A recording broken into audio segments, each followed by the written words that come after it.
गांव के जो किसान है, किसान तो खैर गांव में आकर है, जो खेती कर रहा है, तो उनकी किसी न किसी प्रकार तो आप मदद करो।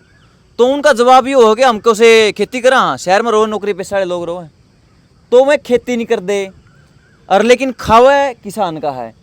तो इस बात की सारी जानकारी किसी से आप तो एक शहर वाले लोग एक किसान की मदद कर सका है, सारी बात पूछा है सुनील भाई से, जनता सरकार मोर्चा से, जो कि ऑर्गेनिक खेती के ऊपर बात करें। अगर आपने लगातार इनकी वीडियो देखी होगी तो आज सारी बात जान ले। नमस्कार जी भाई साहब। नमस्कार भाई जी।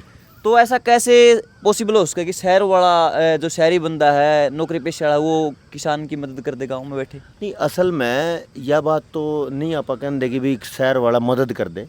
शहर वाला तो अपनी खुद की मदद कर ले, वही बड़ी बात है। कारण क्या है, गांव में एक जो भी आदमी है वो तो शायद थोड़ा बहुत अपनी ज़िंदगी थोड़े से ठीक वातावरण में जी रहा हो, लेकिन शहर तो इस टाइम सड़ते शहर है। आप देखोगे टोटल धुआं ही धुआं है, खान पान वहाँ कुछ नहीं है, टोटल पैकेट का है, चून भी पैकेट का, चावल भी पैकेट के, दूध भी पैकेट का, पानी भी पैकेट का, बोतलों का, सब कुछ पैकेट का है। अब जब किसान आंदोलन की बात करा, किसान आंदोलन में बात करा कर दे, तो हम बहुत सारे अपन ने बात भी करी है, आप तो पत्रकार हो तो आपने भी पूछा है कि भाई शहर वालों सपोर्ट करो किसानों को। तो कई बार यही कहा है कि भाई हम क्या करेंगे सपोर्ट करके, वो तो किसान का काम है, वो तो खेती का काम है, हम खेती थोड़ा करा। तो मैं एक बात पे जरूर चर्चा करना चाहूँ कि भाई जो आप खा रहे हो, क्या वो हवा में तो खा रहे हो? खा तो वही रहे हो ना जो किसान पैदा कर रहा है। और जो किसान पैदा कर रहा है और जो किसान की पैदावार का स्टेक होल्डर है, यानी शेयर होल्डर है। तो शेयर होल्डर मतलब कौन? किसान ने पैदा करा, उसको किसने खाया, तो शहर वाला एक स्टेक होल्डर है, एक शेयर होल्डर है। इसका मतलब ये है कि शहरी आदमी भी किसान का पैदा किया खाता है। तो अब बात ये आती है कि भी उस शहरी आदमी को भी ये जान लेना चाहिए कि भाई किसान अपने खेत में असल में उगाता क्या है। अब बात करते हैं क्या क्या उगाता है, तो सारी चीज़ें उगाता है, लेकिन उसमें डालता क्या है। अब इस समय अगर बात करो, किसान के साथ पिछले 70 साल में इतने षड्यंत्र हुए हैं, लगभग ज़्यादातर तो 30-35 साल में, कि आज वो शुद्ध रूप से जहर ही डाल रहा है। यूरिया डीएपी का तांडव है, इंसेक्टिसाइड, पेस्टिसाइड, हर्बिसाइड यानी खरपतवार नाशक है, कीड़े मारने की दवाई हैं, इतने ज़्यादा हैं कि सारा साल वो कीड़े मारने की दवाई मारता रहता है, खरपतवार मारने की दवाई मारता रहता है, लेकिन समाधान नहीं होता। अब वो जो एक्सेस में जो जहर डला है खेत में, और वो खाएगा कौन? खाएगा तो शहर वाला भी। तो इसलिए कोई खेती कर रहा हो और खेती चाहे ना कर रहा हो, वो असल में किसान से जुड़ा है ही। तो उसको तो किसान की समस्या को समझना पड़ेगा और किसान के साथ उसको बातचीत करनी भी पड़ेगी कि भाई आपकी समस्या क्या है, क्योंकि किसान की समस्या से पैदा हुई समस्या शहरों की है। और करनाल में पिछले साल 1.5-1.25 लाख से ऊपर 1,38,000 बच्चे में IVF के इसलिए हैं क्योंकि सबका सत्यानाश हो लिया जहर खा खा के। मतलब खान पीन में सारा ऐसा समस्या की जड़ थी जिंदगी, मतलब शहर का पट्ठा गोल कर दिया। पट्ठा मतलब तो गांव भी उसमें धीरे धीरे बढ़ गए, क्योंकि धीरे धीरे सारा पैकेट का और सारा जहरीला सौदा उसमें पहुंच गया। तो कहने का मतलब ये है कि अगला जो पड़ाव है, उजड़ते गांव और सड़ता शहर, ये उजड़ते गांव और सड़ते शहर, सड़ते शहर, ये अगला मॉडल है। अच्छा। जिसको सरकारें कह रही हैं, या मतलब मोगली जी ने कहा है थोड़े दिन पहले कि भाई हम गांव को शहरों की तर्ज पर खड़ा करेंगे, डेवलप करेंगे। इसका मतलब वो है जैसे गांव सड़ने लग रहे हैं, शहर सड़ने लग रहे हैं, वैसे गांव को उजाड़ के सड़ाने की तरफ लेके जाएंगे वो।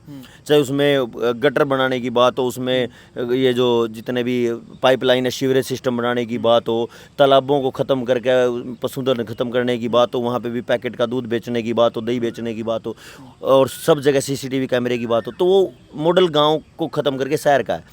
इसमें जो सबसे बड़ी बात है कि किसान क्या करे, किसान बहुत परेशानी में है। तो जो मुद्दा है कि भाई क्या जो कीड़े मारने की दवाई हैं, वो कीड़े मारने की दवाई असल में समाज के किसान के लिए काम कर रही है क्या?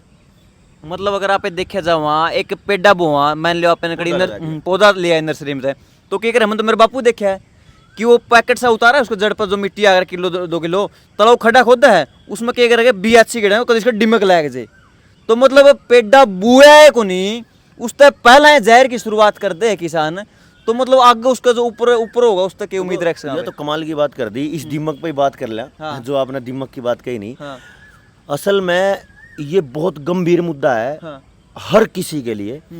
ये कहा गया है कि मधुमक्खी और दीमक अगर प्रकृति से खत्म हो जाए तो सृष्टि खत्म हो जाएगी, यानी आदमी बचेगा नहीं। मतलब अगर दिमक इस सृष्टि में खत्म होगी, हाँ, तो आदमी भी मतलब नहीं बचेगा। आदमी भी नहीं बचेगा। आदमी नहीं बचेगा, पशु नहीं, मतलब कुछ भी नहीं बचेगा। इसका कारण ये है, जो भी श्रोता है देखने वाले, मैं आपको निवेदन करूंगा कि आप इसको पूरा गहराई से समझना। जी। जैसे मैं सांस ले रहा हूँ, मेरे सांस लेने की एक प्रक्रिया है, मेरे शरीर में खून बन रहा है, खून बनने की एक प्रक्रिया है। इसी तरीके से हर जीव की अपनी एक प्रक्रिया है, हर जीव की अपनी एक आदत है, हर जीव की अपना एक स्वभाव है जो परमात्मा ने हर जीव को दिया। कुत्ते को अलग स्वभाव दिया है। अब आपने देखा होगा ना, कुत्ते को बहुत ज़्यादा गर्मी लग रही हो तो वो इतनी लंबी जीभ निकाल के सांस लेगा और वो अपने शरीर को ठंडा करता है। हाँ। और अगर प्राणायाम की बात करें, ऋषियों की बात करें, तो वो कह रहे हैं अगर जीभ को लंबा कर ऐसे करो, यानी जीभ पे हवा को लगाकर खींचो, हाँ, तो आपके शरीर को ठंडक मिलेगी। यानी शरीर को गर्मी लग रही हो और उसको ठंडा करना हो तो जीभ को इस तरीके से करो जैसे कुत्ता करता है, यानी उसको स्वाभाविक है। हाँ। हमें सिखाना पड़ रहा है। तो इसी तरीके से हर जीव का अपना एक स्वभाव है। हाँ। अगर आपने दिमक की बात करी है तो दिमक का अपना एक स्वभाव है। दिमक कभी भी, इसको अगर आप साइंस की बुक्स में पढ़ोगे तो दिमक कभी भी लिविंग सेल को नहीं खाती। सेल होती कोशिका, हाँ। जिंदा कोशिका को नहीं खाती। अगर दिमक जिंदा कोशिका को खा जाए तो यहाँ पे मेरी बॉडी पे भी दिमक लग चुकी होनी चाहिए थी, सीधी बात है। तो जब ये कंडीशन आ रही है, एक जैसे अलग अलग जीवों का स्वभाव है, ऐसे ही दिमक का भी एक स्वभाव है। दिमक कभी भी लिविंग सेल को नहीं खाती, जिंदा कोशिका को नहीं खाती। अगर जिंदा कोशिका को खाती तो आपको यहाँ चारों तरफ जो कुछ भी दिख रहा है, हाँ। हर चीज पे दिमक होती। इन चलते फिरते इंसान पे भी दिमक होती। एक दिमक जो रानी दिमक है वो एक साल में 16 करोड़ अंडे पैदा, छोटे दिमक पैदा करती है, जो असल में पत्तों को खाती है और दिमक लगती है। असल में जो दिमक है, जो माँ दिमक है, मदर दिमक, रानी दिमक, वो कई 100 फीट नीचे होती है, यानी बॉम्बियों में मिलेगी या दूर होती है, कभी मरती नहीं। और जो वो दूसरी है वो मरेगी कैसे? क्योंकि वो जो उसकी माँ है वो तो पाइप की तरह, पानी की तरह फेंक रही है, इतनी ज़्यादा पैदा कर रही है। तो दिमक कभी भी जिंदा कोशिका को नहीं खाती, हमेशा वो डेड सेल को खाती है, जिंदा कोशिका को खाती है। अगर कोई किसान है, इसको देसी भाषा में समझ ले, जिंदा कोशिका को नहीं खाती, जिंदा कोशिका को नहीं खाती, डेड कोशिका को खाती है, मरी हुई कोशिका को। जैसे कोई कुत्ता मरा पड़ा हो, पहले वो उसमें थोड़ा सूखेगा, कीड़े पड़ेंगे, जैसे वो सूखेगा तो उस पर दिमक लग जाएगी। यानी जहां कोई भी चीज सूखी मिली उसी पे दिमक लगी। और इसका कारण ये है कि अगर मान के चलो दिमक ना हो तो जितना भी हरा पत्ता है, हरा घास है, जीव मर रहे हैं, ये सारे के सारे पड़े पड़े सड़ जाएंगे, क्योंकि इसको मिट्टी में कोई तब्दील करेगा नहीं, क्योंकि मिट्टी हर कोशिका, जो दिमक है वो हर कोशिका को मिट्टी में बदल देती है।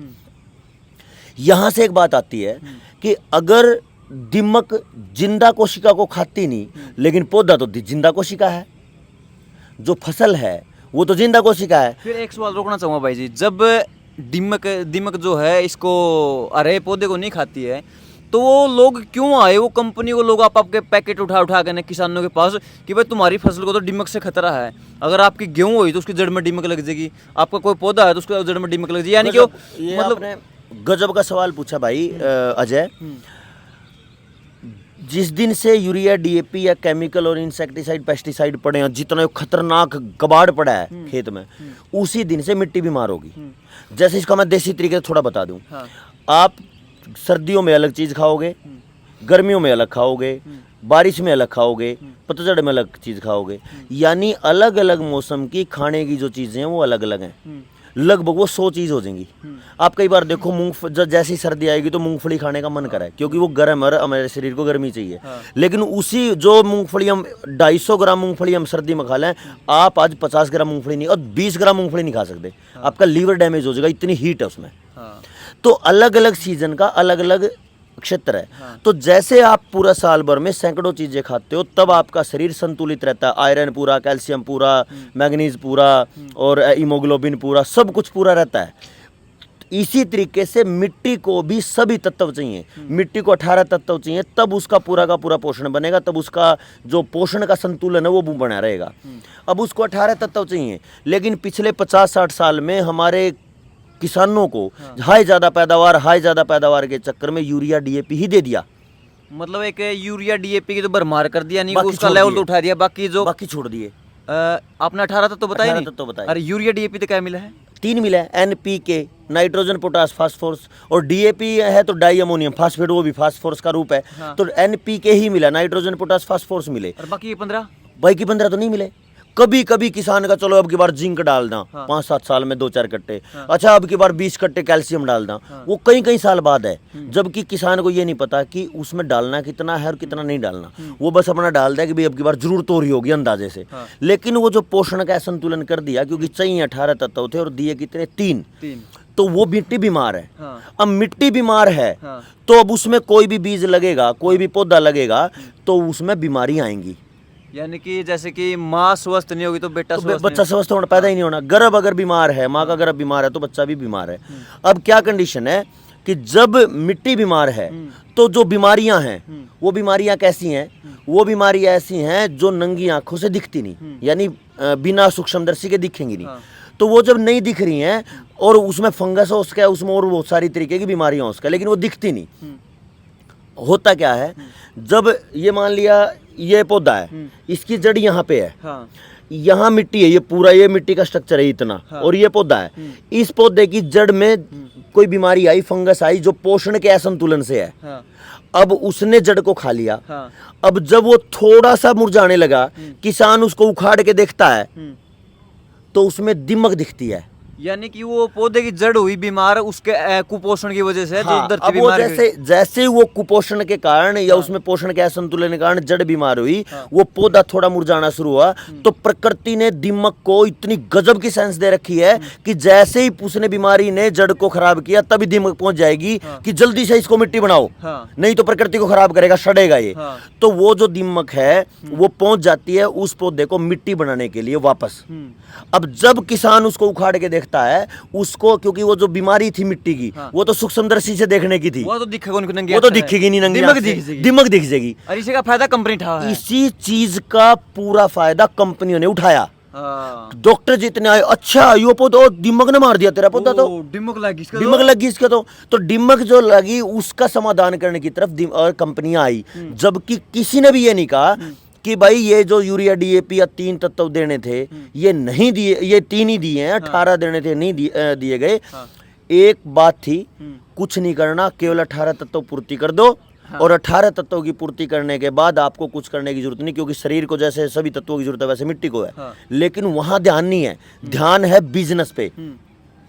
कैल्शियम कमी होगी तो कैल्शियम बेच दो, पोटास कम हो गया तो पोटास बेच दो, मैग्नीशियम कम हो गया तो मैग्नीशियम बेच दो। मतलब भाई जी ने वो ये काम करा जैसे कि एक पेशेंट को फल खाने चाहिए अलग अलग तरीके के जो है पोषण पूरे करने के लिए, उन्हें टिक्के लगाया कर, गोली देकर वो पूरे करने की कोशिश करी। हाँ, मतलब फल देंगे तो उसका तो 5 से 10 हजार में ठीक हो जाए। हाँ। महीने में। हाँ। लेकिन वो तो खिलाएंगे नहीं। हाँ। उनको खिलाएंगे फ्रूटी पिलाएंगे। हाँ। उनको टिक्के खिलाएंगे। हाँ। टिक्के लगाएंगे या गोलियां खिलाएंगे, कैल्शियम की गोलियां देंगे। अरे कैल्शियम दूध से भी तो पूरा उसका है। हाँ। कैल्शियम इससे अपनी मतलब और सारी चीजें हैं जो दालों से पूरा उसका है कैल्शियम। कृत्रिम कुदरत तरीके से भी उसका है। हाँ, कुदरत की देने की बजाय उसमें बिजनेस ढूंढेंगे। हाँ। क्योंकि प्राकृतिक स्वास्थ्य में या प्राकृतिक समाधान में बिजनेस नहीं है। इसी तरीके से खेती में करा। तो यहाँ बात अगर आई है दीमक की, तो दीमक के समाधान के लिए इन्होंने क्या बताया कि इसका दवाई लगा मारो। जबकि दीमक कोई माई कलाल दुनिया में पैदा नहीं हुआ। अगर कोई दुनिया में ये कह दे कि मैं दीमक को दवाई से ठीक कर सकता हूँ, मैं उसी टाइम जिंदगी अपनी खत्म कर सकता हूँ। मतलब वो जो बाहर कंपनी वाले वहाँ आकर तो यार मतलब केवल एक कंपनी का नाम ना लो। हाँ। ऐसी लगभग सैकड़ों कंपनियां हैं। एक अकेली जिस कंपनी का नाम लिया, इसके कैसे हमने कंपनी का प्रचार थोड़ा करना है। हाँ। एक कंपनी 6 साल पहले का मैंने डाटा काटा था, तो नया नहीं काटा। हाँ। 4000 करोड़ का हाँ। केवल दीमक का जहर बेच देती है। और जिससे दीमक मर ही 4000 सकती। करोड़ 4000 करोड़ मतलब कि कैलकुलेटर भी नहीं गिने जाते। और ये केवल एक ही समस्या है कि आप अपने खेत का संतुलन बना दो, पोषण पूरा कर दो। अगर आप कहोगे, अगर आपका दोबारा मिलने का मन करे, तो आप इस पोषण पे भी बात करांगे कि पोषण कैसे पूरा होगा। जो किसान देख रहे हैं और जो गांव शहर में रह रहे हैं, जिनके घर वाले खेती करते हो, हाँ। वो आप जरूर बता देना उनको। अगली बार अगर आप मिलो और आपका मन करे कि भी चर्चा हो सकती है किसी किसान के समाधान पर, तो आप इस पे बात करेंगे कि भाई पोषण कैसे पूरा हो। पूरा हो। पोषण पूरा होते दीमक नहीं आती। मैंने कितनी जगह देखा है, आप भी देखना, मैं पहाड़ों में कितनी बार गए हैं और अपने खेत में भी इतना बड़ा ढेर है दीमक की मिट्टी का, लेकिन उसके अंदर जो पौधे पैदा हो रहे हैं वो पूरी तरह स्वस्थ हैं। तो दीमक की मिट्टी में स्वस्थ पौधे कैसे हो सकते हैं अगर दीमक पौधे के लिए खराब है। तो अगर दीमक दुश्मन है पौधे की, मतलब किसी भी फसल की, तो वो पैदा ही नहीं होगा, पैदा ही नहीं होगा उसमें, उसको खत्म कर देगी, बीज को ही खत्म कर देगी। और वो उसको मह जाए में जब उसके अंदर बहुत स्वस्थ, मैं आप चलो मेरे साथ कई बार, मैं आपको दिखाऊंगा हर जगह और कितनी जगह दीमक की मिट्टी में स्वस्थ पौधे मिलेंगे। इसका एक ही कारण है कि मिट्टी में जो पौधा पैदा हुआ या फसल ली इस किसान ने, उसको दीमक ने नहीं मारा, उसको मारा है पोषण के असंतुलन से पैदा हुई मिट्टी के अंदर बीमारी ने। और जो बीमारी नंगी आंखों से दिखती नहीं, वो जब वो उसको मार देगी पौधे को, उसकी जड़ मरते ही उसमें दीमक आ जाएगी। किसान उसको उखाड़ के देखता है, उसमें दीमक दिखती है, और किसान ने पौधा उखाड़ के बताया, डॉक्टर साहब मेरे पास तो दीमक आ गई। बोले ले, और दे दनादन एक कंपनी 4000 करोड़ का पूरे भारत में जहर बेच देती है, और ऐसी ऐसी सैकड़ों कंपनियां हैं, तो लाखों करोड़ का केमिकल ऐसे बिक जाता है, और जिसका को काम भी नहीं है। मतलब ऐसी चीज का नाम पर जो इस सृष्टि में तो खत्म ही नहीं कर सकता, कोई मार नहीं सकता, कोई नहीं। मतलब आप यह तसल्ली कैसे हो इस धरती का, कोई जहर दीमक नहीं मार सकता। तसल्ली तो नहीं, गारंटी है। अच्छा। और एक और चीज, अगर किसी भाई ने लगा कि भाई फिर अगर दीमक आ रही हो तो क्या करा, दो रास्ते हैं। एक रास्ता है लॉन्ग टर्म, जब आप फसल शुरुआत करोगे, फसल उगाने की, फसल लगाने की, बीज बोने की या नर्सरी लगाने की, उससे पहले तैयारी है कि पोषण पूरा कर दो, तो दीमक जाएगी। अगर वो नहीं कर पाए और फिर भी दीमक है, तो आप अपने 1 एकड़ खेत में आधा किलो चूना ले लो। चूना मतलब कली चूना, जो ये कली करते हैं आप, बुझा हुआ चूना, उसको लाकर पानी में डाल कर उसको बुझा लो। आधा किलो चूने को और जो नक्का है पानी का, उस पर रख के और उसमें चला दो, या पानी में डाल के, मान लिया आप 100 लीटर पानी है, उसमें वो घोल के और उसका स्प्रे कर दो, ये भी चल सके, 1 किलो भी चल जाएगी। दूसरे नंबर पे क्या है, 1 किलो फिटकरी ले लो, उस फिटकरी ने फोड़ के बारीक करके सूती कपड़े में बांध के और नाके पे रख दो। अच्छा। वो पूरे 1 एकड़ खेत खातर 1 किलो फिटकरी पूरे पानी को कड़वा कर देगी। मतलब वो भी कैल्शियम है उसमें भी, उसको कड़वा कर देगी। चूने में भी कैल्शियम और फिटकरी में भी कैल्शियम है, दोनों चूने के रूप हैं। वो पानी जैसे जैसे इसका फिटकरी का घोल का होगा, तो पूरे खेत की दीमक का वो जड़ों को छोड़कर दूर चली जाएगी, और फिर अपने पोषण को पूरा कर दो। तो आपने दीमक का समाधान बता दिया, लेकिन आपने शुरुआत करी थी बस शहर किस तरीके का जो है गांव के किसान, उसमें के कुछ मतलब रहा? उसमें ये है, देखो कितनी शानदार बात है। अगर गांव में खेत में किसान है और शहर में जमींदार है, तो आप अपने बच्चों को बचाने के लिए, क्योंकि बहुत तांडव है बच्चों की बीमारियों, बच्चे बीमारी में और पूरा परिवार बीमारी में, यानी ज़्यादातर जो कमाई है वो डॉक्टरों को ही जा रही है।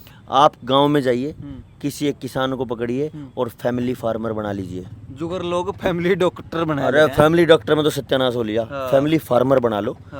उसको बोलो भाई मैं जितना डॉक्टर को दे रहा हूँ पूरा देने की जरूरत नहीं है।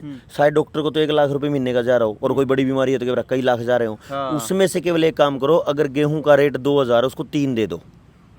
अगर उसके खेत में विजिट करो बार बार, वो क्या करेगा, आपको शुद्ध देगा।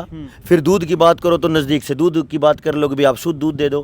फिर उसको, जब आप उसको एक्स्ट्रा पैसा दे रहे हो, जहाँ सब्जी 20 रुपए किलो ले रहे हो वहाँ पे 30 रुपए किलो ले लो। तो उससे क्या है कि पैसा तो खर्च करोगे, लेकिन पूरी जिंदगी भर का जो जिंदगी स्वस्थ हो गई, लंबी जिंदगी हो रही है, बच्चों की जिंदगी स्वस्थ हो रही है, जीवन स्वस्थ हो रहा है, शरीर स्वस्थ हो रहा है, उसकी कोई मोल नहीं है। तो वो जिंदगी जिसके कोई मोल नहीं है, उसको आप किसान को थोड़ा सा ज़्यादा पैसा देके खरीद सकते हो। और जबकि जिस दिन बीमारी में आके और आखिरी सांस आती है, तो फिर आप ये कह दो मैं 1 करोड़ दूं तो एक सांस भी नहीं बढ़ता, एक सांस भी नहीं बढ़ता। तो इसलिए दीमक का, आपने दीमक की बात करी, दीमक की बात चल पड़ी, दीमक का समाधान आप करो, दीमक को आप समझो। बहुत सारे ऐसे षड्यंत्र और भी आगे बात करते रहेंगे। अगर अजय भाई आपका मन करे भी किसानों के लिए फायदे की बात कर लें, तो दीमक की बात भी हो गई, पोषण की बात भी आगे करेंगे। और सबसे अहम चीज़ है शहरी लोगों के लिए कि वो आप गांव की तरफ जाइए, किसानों को पकड़िए, फैमिली फार्मर बनाइए, और जो जो आपको चाहिए वो डिमांड करिए। उनको बोलना कि शुद्ध दो, हम आपको चाहे एक्स्ट्रा पैसा दे देंगे, क्योंकि वो जो पैसा दोगे डॉक्टर को जाने से बचेगा। तो इसलिए ये जो समाधान है, ये पूरे देश के जड़ों में आमूलचूल परिवर्तन कर सकते हैं। यानी कि ये बड़ी बड़ी कंपनियां जो दवाइयाँ की है, बड़ी बड़ी है, मतलब टिक्कियाँ तो सब्जी तैयार कर रहे हैं, उन टिक्कियाँ की कंपनी है, मतलब सबका बट्ठा बैठ जाएगा। अगर आप स्वस्थ हो जाओगे, शहर स्वस्थ हो जाएंगे, गाँव स्वस्थ हो जाएंगे। अपने बट्ठा तो किसी का बिठाना नहीं, हाँ, आप ही बैठ जाएगा। ना हमने बिठाना ही नहीं। अच्छा। हम क्यों को किसका बैठ जाएगा। हाँ। आपा तो भाई सब तक खुशी देने वाले यहाँ। हम्म। भाई आप दुखी हो तो किसान की तरफ चले जाओ, नहीं हो तो मौज मारो। आपा ने नहीं किसी का बैठा बिठाना। हाँ। जो सही होगा वो फलेगा, जो गलत होगा अपने आप भाग जाएगा। अपना आप बैठ जाएगा। अच्छा, अपना एक नारा भी है, पहली बार पूरी पैदावार, बिना जहर, बिना बाजार। इस पे भी आप कम से कम 2 से 3 घंटे का एक सेशन कर सका। हाँ। एक ट्रेनिंग सेशन किसानों के लिए, जिसमें एक एक छोटी छोटी बात पे आप डिटेल चर्चा कर सका। तो जब 2-3 घंटे का अगर सेशन हो जाएगा, तो आप एक काम करा, किसानों को जोड़ें सीधा, और वो वीडियो स्पेशल किसानों को तक ही पहुंचा दें कि आप केवल 2-3 घंटे इसको देख लो, आपकी सारी समस्याओं का समाधान है। जिसमें स्लोगन, मेरी जो टैगलाइन है, पहली बार पूरी पैदावार, बिना जहर, बिना बाजार। और इसके लिए मैंने अब जनता सरकार मोर्चा की जो मुहिम है उसमें भी एक बात जुड़ी है। जनता सरकार मोर्चा का महाअभियान, पहली बार पूरी पैदावार, बिना जहर, बिना बाजार। जी। तो भाई आप ये वीडियो देखने लग रहे हो, इसके कमेंट में हमने जो है एक व्हाट्सएप का लिंक, ग्रुप का लिंक जो है पेस्ट कर दिया है ऑर्गेनिक फार्मर का, और डिस्क्रिप्शन में भी दे दिया है। अगर आप जुड़ना चाहो तो उसमें जुड़ सको। आपको ये भाई जी जो है ऐसी ऐसी बातें बताएंगे, क्योंकि इनका खुद का एक्सपीरियंस है, सैकड़ों किलो में कर चुके हैं, सैकड़ों किले में कर चुके हैं, कि भाई एक दाना जहर का गेड़ने की जरूरत नहीं है। आपने डीएपी का, यूरिया का, कुछ भी, मतलब कहने का ही, किसान अगर 1 किले के भीतर है या 10 किले का किसान जमींदार 10 किले के भीतर है, उसने उसका डोर तक बाहर लिगड़ने की जरूरत को नहीं। बेसन खेत में झोपड़ी का हाल करना, 6 के 6 महीने की फसल में ओढ़े रह जाओ, ना बाजार तक कि में ले आना और ना दे के आना। खास बात यह भी है, जिद पैदावार होगी उसके टाइम पे दे के भी कोई ट्रैली भी को ले जानी, आप ले जाएंगे, लोग अपने आप ले जाएंगे। और अगर आप जाओ तो देने खातिर जाओ, अगर देना भी पड़ जाए तो खरीदने खातिर कुछ नहीं जाना, खरीदने खातिर कुछ नहीं जाना, और खुद की बोई फसल का भाव भी खुद डिसाइड करेंगे, अपने आप डिसाइड करेंगे। भाई अगर आप किसी, अच्छा एक बात और समझ में आ गई, क्वालिटी की बात करें। हाँ। हम तो क्वालिटी पा रहे हैं, कोई कहेगा भाई एडिडास के हैं, मतलब पता नहीं किस किस के, हाँ मतलब बातें नहीं करनी। बहुत सारा क्वालिटी के नाम पे बड़े बड़े ब्रांड के आप सामान लेगा, जूते लेगा, कपड़े लेगा, लूट मैची बड़ी। वही जूता बिना टैग के 800 का बिक रहा। उसी जूते कोई कंपनी लेकर उस पर टैग मारा और वही 8000 का बिक रहा, केवल और केवल नाम का। लेकिन अगर क्वालिटी की बात कर ला, वो क्वालिटी दे रहे हैं ऐसी चीज पर जिसमें कोई बड़ी बात नहीं है। अगर कोई आप 2000 का जूता पहन ले तो भी ज्यादा उतना ही रोकेगा, और अगर 8000 का पहन ले तो भी ज्यादा उतना ही रोकेगा। लेकिन अगर आप खा रहे हो दवाइयां, मोटी मोटी गोलियां, जोड़े भर का साल भर, एक तो वो जिंदगी की क्वालिटी, और एक दिन खा रहे हो आप स्वस्थ, शुद्ध, ऑर्गेनिक, गाय के गोबर की खाद का पैदा किया हुआ, हरी खाद का पैदा किया हुआ, जो शुद्ध किसान से शुद्ध पैदावार ली हुई, एक उस जीवन की क्वालिटी। तो कहाँ आपके जूते की, कपड़े की क्वालिटी, और कहाँ एक जीवन की क्वालिटी। तो चेक आपने करना है कि आपने जीवन की क्वालिटी पहले नंबर पर रखनी है या फिर जूते कपड़े की। ठीक बात है। तो भाई आखिरी में जाते जाते बता देते हैं, सुनील भाई जनता सरकार मोर्चा से कभी भी, मतलब 15 साल हो गए हैं, एक गोली डॉक्टर की शक्ल देखे 15 साल का, इसका छोटी बात को नहीं। लोगों के स्लेपा पर जो है दवाइयां के जोड़े लदे पड़े हैं, हर तीसरे दिन जो है चक्कर मारे अस्पताल के। 15 साल छोटा अरसा को नहीं होता इनका, और इनकी मिसिज और इनके बच्चे ने जो है, जितने भी इनकी उम्र है, मतलब 15 साल आपने हो गए, मतलब आपका बच्चा कितना, 5 साल का बेटा है। हाँ। 5 साल तो कुछ ऊपर। तो 5 साल उसने हो गए, उन्हें तो डॉक्टर का बेरा ही नहीं, ना उन्हें गर्भ के टाइम पे बेरा, ना उन्हें जन्म के टाइम पे बेरा। 5 साल का हो गया वो। ये वो अपने आप पूछता रहा, पिताजी ये चीज, दोनों चीज खाई जा सके के, इन दोनों का कॉम्बिनेशन है कि, अच्छा इस मौसम पे यह चीज खाई जा सके के, इस सीजन पे यह चीज खाई जा सके के, वो पूछता रहा है। और जो चीज कह दी भाई यह चीज इस चीज का मेल है या नहीं खानी, या खानी है, जिन चीज का मेल नहीं है उनके नहीं खानी, वो अपने आप पे तैयार होने लग रहा है, अपने सारी चीजें परख जाएगा, अपने सारी जिंदगी स्वस्थ। तो इस वीडियो में बताई गई जितनी भी बात है, हवावाई कोई भी बात नहीं है। अगर किसी ने हवावाई लागा तो हमारा जड़ में बैठो, आपने बताओगे, आपने सिखावांगे और आपने दिखावांगे कि भाई नू नू करिए, नू नू होगी, नू नू तामे कर लियो। वही बात से किसी चीज़ को करना अगर समस्या है तो उसको छोड़ देना समाधान है। तो मिलते किसी नई अपडेट में, नई जानकारी के साथ, तब तक के लिए बहुत बहुत धन्यवाद जी, शुक्रिया, बहुत बहुत धन्यवाद।